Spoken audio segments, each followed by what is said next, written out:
bemutatni azt, hogy mi hogyan képzeltük el a vadonatúj Range Rover Sport magyarországi bemutatkozását.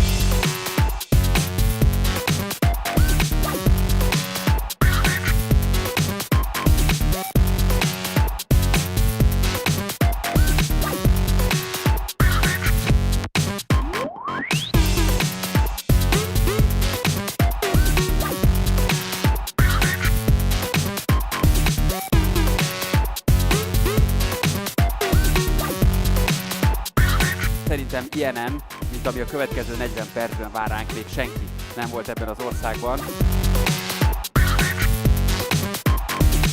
Szerintem ez teljesen rendhagyó egy új autó bemutatóján, hogy igazából nem is a saját autónkat mutatjuk be, hanem Balázs autóját mutatjuk be, mert Balázs ezt az autót valóban megvette.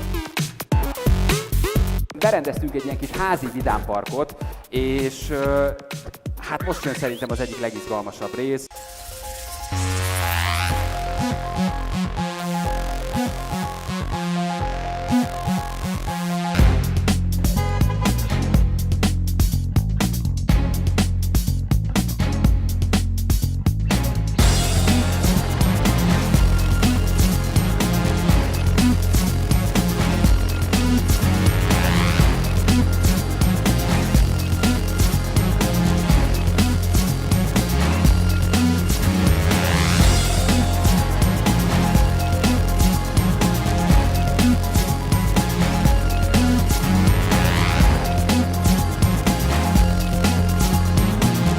Kérem, hogy az 5 literes Range Rover jöjjön elő, ugyanis az a tervünk vele, hogy megmutatjuk önöknek, hogy is gyorsul ez az autó. Ki legyen a kihívó.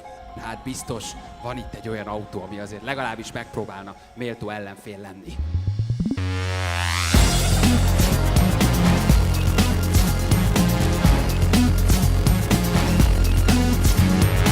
Egy darab önként jelentkezőt szeretnénk kérni. Ott egy hölgy jelentkezik, gyere akkor egy picit, hogy miért pont egy olyan nő, aki magas sarkú van, mert így viszont alacsonyabb leszek, ezt imádom. Dob, de jó vagy, köszönöm, de jó vagy. Hello, hello, hogy hívnak? Üszva Rita. Rita, nem lesz más feladatod, mint hogy beülj ebbe a kis fekete csodába.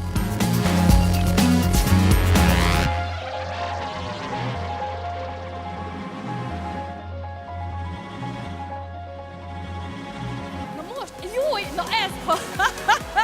Hát itt azért... Rita, köszönjük szépen, nagyon drága voltál, köszönjük. Kérem kollégáimat, hogy ezt a TV stúdiót rendezzük át egy autószalonna, egy bemutató teremmé, és vonultassuk föl azt, ami a Jaguar Land Rover kínálatában jelenleg létezik.